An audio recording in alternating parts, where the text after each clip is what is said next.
నమస్తే welcome to Liya news. YCP కీలక నేత చెవిరెడ్డి భాస్కర్ రెడ్డిని పోలీసులు అరెస్ట్ చేసినట్టు వార్తలు వస్తున్నాయి. కొలంబో పారిపోతూ ఉండగా ఆయన బెంగళూరు ఎయిర్పోర్ట్ లో పట్టుకున్నారు. ఈ రోజు సాయంత్రం గానీ లేదంటే రేపు ఉదయానికి గానీ ఆయన విజయవాడ తరలిస్తున్నట్టు తెలుస్తోంది. అండ్ ముఖ్యంగా ఏదైతే మద్యం కుంభకోణం ఉందో దీంట్లో ఆయనకు లుకౌట్ నోటీసులు జారీ చేశారు. ఈ నేపథ్యంలోనే పోలీసులు ఆయన అరెస్ట్ చేయడం అయితే జరిగింది. అయితే దీనికి సంబంధించి వైసీపీ వాళ్ళు రకరకాల ప్రచారాలు చేస్తున్నారు. ఎటువంటి సంబంధం లేనటువంటి చెవిరెడ్డి భాస్కర్ రెడ్డిని కుట్రపూరితంగా అరెస్ట్ చేశారని కావచ్చు.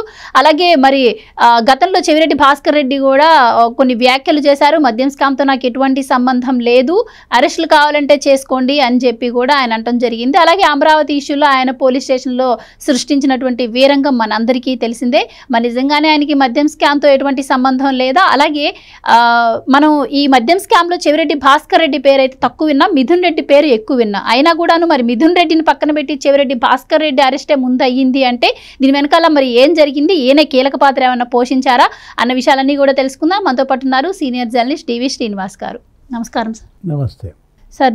చెవిరెడ్డి భాస్కర్ రెడ్డి గారు మరి దమ్ముంటే అరెస్ట్ చేయండి అని చెప్పి కొలంబో పారిపోతున్నాడు, ఈ టైంలో పోలీసులు ఆయన అరెస్ట్ చేశారు అంటున్నారు. మరి మిథున్ రెడ్డి కూడా కీలక పాత్ర అన్నారు. మరి మిథున్ రెడ్డిని కాకుండా మరి చెవిరెడ్డి భాస్కర్ రెడ్డిని ఇంత అకస్మాత్తుగా అరెస్ట్ చేయడం ఏంటి? మరి నాకు ఎటువంటి సంబంధం లేనప్పుడు ఆయన కొలంబో పారిపోవడానికి ఎందుకు ప్రయత్నాలు చేశారు?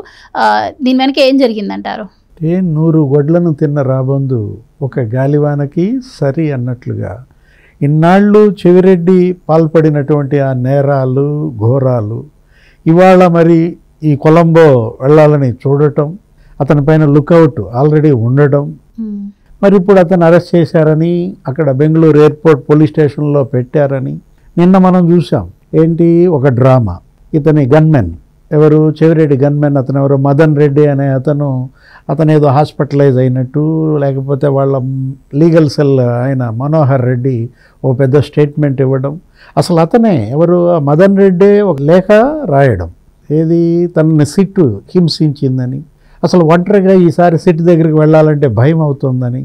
మనోహర్ రెడ్డి అయితే ఆయన ఏళ్ళేదో ఇరిచేశారని, ఆయన ఏదో గుద్దులు గుద్దారని, ఈపు మీద పిడిగుద్దులు, ముఖం మీద పిడిగుద్దులు గుద్దారని. అంటే సిట్ ఏర్పడింది ఎప్పుడు?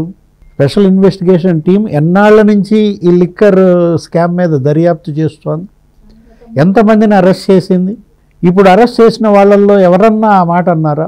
ఒక 200 మంది సాక్షులను విచారించింది.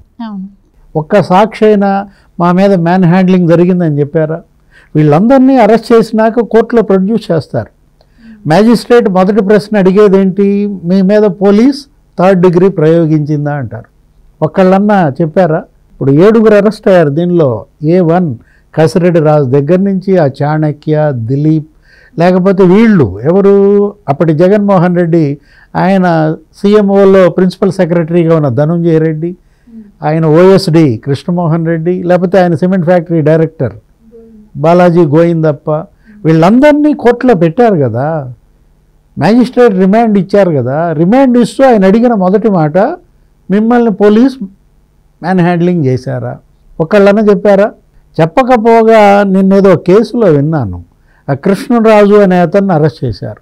ఏది, అది వేరే కేసు. అమరావతి మహిళల పట్ల అసభ్యంగా మాట్లాడిన కేసులో కొమ్మినేని కృష్ణరాజుని అరెస్ట్ చేసినప్పుడు వాళ్ళని ప్రొడ్యూస్ చేశారు. వాళ్ళని మ్యాజిస్ట్రేట్ అడిగారు. కృష్ణరాజుని అడిగితే కృష్ణరాజు మరీ ఓవర్ యాక్షన్ చేశాడంట. ఏమని, లేదండి అసలు నా మీద అసలు ఎటువంటి దెబ్బే లేదు, ఇంకా బాగా చూసుకున్నాడు తుళ్ళూరు DSP అని చెప్పాడంట. తుళ్ళూరు DSP నన్ను బాగా చూసుకున్నాడని అతను చెబితే కృష్ణరాజు, ఆయన మ్యాజిస్ట్రేట్ గారి కోపం వచ్చింది. నేను అడిగిన దానికి సమాధానం చెప్పు చాలు, ఓవర్ యాక్షన్ వద్దన్నాడు.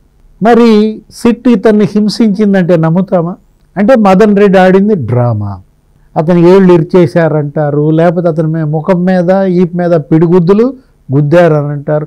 అసలు అతనికి మొత్తం ఏదో హాస్పిటల్లో సెలైన్లు పెట్టినట్టు ఫోటో వదిలారు. దాన్ని అడ్డు పెట్టుకొని అంటే చెవిరెడ్డిని ఇరికించడం కోసం ఆయన అనుచరులను టార్చర్ చేస్తున్నారని చెప్పి వైసీపీ కొత్తగా మాట్లాడుతుంది. ఇప్పుడు చెవిరెడ్డి అంతకుముందు ప్రెస్ మీట్ కూడా పెట్టాడు. అవును, అంతకుముందు ప్రెస్ మీట్ పెట్టేసి అసలు నన్ను మించిన అమాయకుడు లేడంటూ, ఇవాళ ఏంటి అరెస్ట్ కావాలంటే నన్ను అరెస్ట్ చేసుకోండి, నేను సిద్ధంగా ఉన్నాను, అతను ఎవరో నా ఫ్రెండు, అతను ఎవరో బాలాజీ యాదవ్, అతని కుటుంబాన్ని హింసిస్తున్నారు, అతను నా పేరు చెప్పమని ఒత్తిడి చేస్తున్నారు, రకరకాలుగా. ఈ వార్త ఎప్పుడైతే బయటకు వచ్చిందో, ఏది ఇవాళ సిట్ ఈ దిశగా దర్యాప్తు చేస్తోంది, మద్యం కుంభకోణం సొమ్ము గత ఎన్నికల్లో వైసీపీ అభ్యర్థుల ఓట్ల కొనుగోళ్లకి ఖర్చు పెట్టారు. అయితే 8 కోట్ల పైన అప్పుడే పట్టుబడ్డాయి ఈయనకి సంబంధించి డబ్బులు. కేసు కూడా అప్పుడే నమోదైందని కూడా వార్తలు వస్తున్నాయి కదా సార్. మరి అంటే ఇవాళ చెవిరెడ్డి భాస్కర్ రెడ్డి ఒంగోలు అతను పార్లమెంటుకి కంటెస్ట్ చేసినప్పుడు అక్కడ పనిచేసిన ఎస్పీ పరమేశ్వర్ రెడ్డి, గతంలో అతను తిరుపతిలో పనిచేసిన అప్పుడు చెవిరెడ్డికి అతనికి ఉన్న సాన్నిహిత్యం, పరమేశ్వర్ రెడ్డిని మళ్ళీ ఒంగోలు తెచ్చుకోవటం, పరమేశ్వర్ రెడ్డికి చెవిరెడ్డికి ఉన్నటువంటి ఆ బాండింగ్ అంటే ఏంటి, స్పష్టంగా ఇతని దగ్గర గన్మెన్గా పనిచేసిన శ్రీకాకుళం వాడు వాంగ్మూలం ఇచ్చాడు. ఏమని, ఆ గిరి అతను, నేను మా కారులో చెవిరెడ్డి కూడా వచ్చారు, సూర్యాపేటకి వెళ్ళి మేము డబ్బు కలెక్ట్ చేసుకున్నాం, ఇట్లా 4 సార్లు 3 సార్లు మరి డబ్బు తెచ్చుకున్నాం. అంటే ఇవాళ భాస్కర్ రెడ్డి ప్రెస్ మీట్ పెట్టడం యొక్క ఉద్దేశం, లేకపోతే నిన్న పొదిలి పోలీస్ స్టేషన్ దగ్గర అతను ఆడిన డ్రామా, పొదిలి జగన్ పర్యటనలో ఆ రోజు ఆ మహిళలపై రాళ్ళేసిన ఆ కేసులో, వాళ్ళ తలలు పగలగొట్టిన కేసులో కొంతమందిని అరెస్ట్ చేస్తే వైసీపీ కార్యకర్తల్ని వాళ్ళనేదో అక్కడ సిఐ దొంగలు అన్నాడని, మా కార్యకర్తలను నువ్వు దొంగలు అంటావా అంటూ ఇతను వీరంగం, ఆయన మీదకి ఎగబట్టడం, నేను ఇక్కడే బైఠాయిస్తానని సినిమా చేయడం.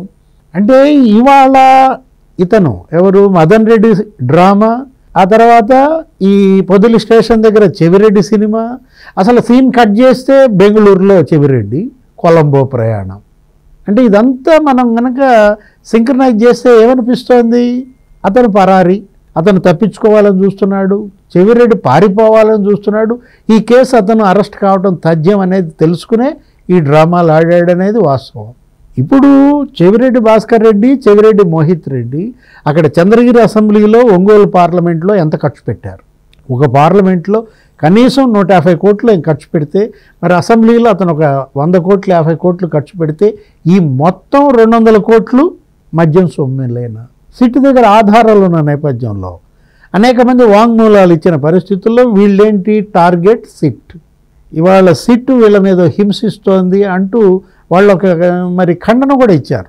స్పెషల్ ఇన్వెస్టిగేషన్ టీం ఈ కేసుని ఒక లాజికల్ ఎండ్కి తీసుకెళ్తున్న సందర్భంలో మొత్తం కేసు దర్యాప్తు కొలిక్కొస్తున్నప్పుడు ఈ విధంగా చెవిరెడ్డి భాస్కర్ రెడ్డి వీళ్ళందరినీ ఉపయోగించుకుని డ్రామా ప్లే చేస్తున్నాడు. ఇప్పుడు ఆస్కార్ని మించిపోయాడు. ఆస్కార్ అవార్డు కాదు, అసలు భాస్కర్ అవార్డు అనుకుంటా, ఏదో సినిమాలో చూశాను, బ్రహ్మానందంకి భాస్కర్ అవార్డు ఏదో ఇచ్చినట్టుగా. ఇప్పుడు చెవిరెడ్డికి భాస్కర్ అవార్డు ఇవ్వాలా. అతను ప్రెస్ మీట్లో తన మించిన అమాయకుడు లేడంటాడు. అతని ముఖం, అతని గొంతు, ఆ మాట అసలు నిజంగానే మనం నమ్ముతారు. ఇప్పుడు జగన్మోహన్ రెడ్డి ఫేస్ అంతే, ఆయన మాట తీరు అంతే. అంటే ఇప్పుడు మిథున్ రెడ్డి అంతే, లేదు అవినాష్ రెడ్డి అసలు వీళ్ళందరికన్నా మంచి నటుడు, అసలు ఆయన ఫేస్ చూస్తే మనకు అసలు అంతకన్నా అమాయకుడు లేడు అనుకుంటాం. వీళ్ళందరూ ఇవాళ ఏంటి ఒకే నక్షత్రాన్ని పుట్టినట్టుగా కనపడుతోంది. గతంలో దుర్యోధనుడు, కీచకుడు, జరాసంధుడు వాళ్ళనే వాళ్ళు భీముడు ఒకే నక్షత్రాన్ని పుట్టారని, అట్లా వీళ్ళంతా ఇవాళ చెవిరెడ్డి భాస్కర్ రెడ్డి సైకిల్కి ఠికానా లేనాడు 5,000 కోట్లు ఇవాళ ఎలా సంపాదించాడు అనేది మీడియాలో కథనాలు. ఇటు రెడ్ శాండల్ మాఫియాలో అతని పాత్ర, శాండ్ మాఫియాలో అతని తమ్ముడు రఘు అని, అంటే తుడా చైర్మన్గా అతను అవినీతి అక్రమాలకి పాల్పడ్డాడని, దానికే మొన్న ప్రెస్ మీట్ పెట్టింది. నన్ను తుడా కేసుల్లో ఇరికిస్తారా, నేను తుడా ఎంత అభివృద్ధి చేశాను అంటూ ఏదేదో అతను ప్రెస్ మీట్లో అతను అసలు ఇవాళ 195 ఎకరాలు ఏది మరి ఏ విధంగా వచ్చాయి. అసలు మొత్తం దగ్గర దగ్గర 4 నియోజకవర్గాల్లో ఉపయోగించాల్సినటువంటి తుడా నిధులన్నీ కూడా కేవలం తన స్వగ్రామంలో ఖర్చు పెట్టడం. ఆ తుమ్మలకుంట ఆ చెరువు ఆధునీకరణ అంటాడు, తుమ్మలకుంట టెంపుల్ అంటారు, అసలు అదొక టీటీడీ అన్నారు. తిరుమల తిరుపతి దేవస్థానం వేరు, అసలు దానిపైన వచ్చిన చెక్కులు దీనికి వాడుకున్నారన్నారు. తుమ్మలకుంట తిరుపతి దేవస్థానం ఇది టీటీడీయే, అది టీటీడీయే అంటూ అసలు ఏ విధంగా ఇన్ని ఇన్ఫ్రా కంపెనీలు ఆయనకు వచ్చాయమ్మా. ఇప్పుడు Chevireddy Munreddy Rosemma infra private limited, లేకపోతే మైక్రోప్ technologies private limited, camp man power services private limited, CMR అగ్రికాఫ్ట్ private limited, CMR constructions. CMR అంటే చెవిరెడ్డి మున్రెడ్డి రోసెమ్మ. అంటే తుడా ద్వారా ఉపయోగించిన నిధులన్నీ కూడా 100 కోట్లు సిఎంఆర్ ద్వారా ఉపయోగించారని, బిల్లులు చేసుకున్నారని. అటు తుడా కేసే కాదు, ఇవాళ అతని పైన అనేక కేసులు ఉన్నాయి.